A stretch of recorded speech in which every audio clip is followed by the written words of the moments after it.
আসসালামু আলাইকুম। আজ 19শে এপ্রিল, রোজ শুক্রবার।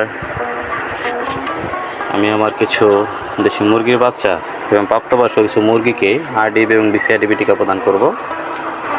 এই জন্য সকাল সকাল আমি আমার বাড়ির ছাদে উঠে প্রথমে আমি বিসিআরডিবি টিকাটা তৈরি করি। এই জন্য আমার দরকার হয় 6 মিলি স্টিল ওয়াটার কিংবা ফুটন্ত গরম পানি দিয়ে আপনারা তৈরি করতে পারবেন। আমি 6 মিলি ডিস্টিল ওয়াটারের সাথে যে একটি সাদা ট্যাবলেট সবুজ ট্যাবলেট দেওয়া থাকে, এটা আমি মিশ্রণ ঘটাই এবং তা প্রতিটি ড্রপে উঠিয়ে প্রতিটি মুরগিকে 1 ফোঁটা করে প্রদান করি। এবং এর আগেও যখন বাচ্চাগুলোর বয়স 5 দিন ছিল, আমি একইভাবে তাদেরকে বিসিআরডিবি টিকা প্রদান করি। এই বিসিআরডিবি টিকাগুলো প্রদান করলে মুরগির বাচ্চা খুব সুন্দর এবং স্বাভাবিকভাবে বেড়ে ওঠে এবং এদের রোগ প্রতিরোধ ক্ষমতাও অনেকাংশে বেড়ে যায়। আমরা চেষ্টা করব মুরগির বাচ্চাগুলোকে যথাসময়ে বিসিআরডিবি টিকা প্রদান করা।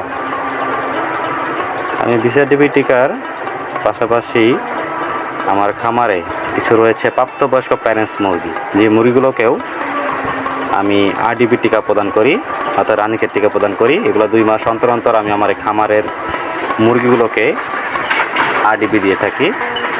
আরডিবি টিকা তৈরি করার ক্ষেত্রে আপনাদের খেয়াল রাখতে হবে যাতে পানি 100 মিলি ডিস্টিল ওয়াটার কিংবা ফুটন্ত পানি হয়ে থাকে। অর্থাৎ এখানে মনোযোগ দেওয়ার বিষয় হচ্ছে 100 মিলি ডিস্টিল ওয়াটার থাকতে হবে কিংবা ফুটন্ত পানি থাকতে হবে। যার পরিমাণ থাকতে হবে 100 মিলি। এই 100 মিলি পানির সাথে আপনারা একটি ট্যাবলেট মিশ্রণ ঘটিয়ে 100টি মুরগি দিতে পারবেন। অর্থাৎ প্রতিটি মুরগিকে 1 ml করে এই আরডিবি টিকা প্রদান করতে হয়। এই টিকাতে আমাকে সাহায্য করে আমার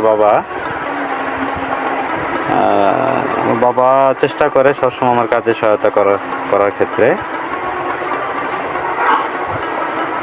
এই আমরা যদি যথাসময় মুরগিগুলোকে টিকা প্রদান করতে পারি, আমাদের মুরগিগুলো সবসময় সুস্থ এবং সবল থাকবে। এবং আমরা এই গরমে চেষ্টা করি মুরগিগুলোকে কীভাবে সুস্থ রাখা যায় সেদিকটা খেয়াল করতে। আমি আরেকটি ভিডিওতে জানাবো এই গরমে আপনাদের মুরগিগুলোকে কীভাবে সুস্থ রাখবেন।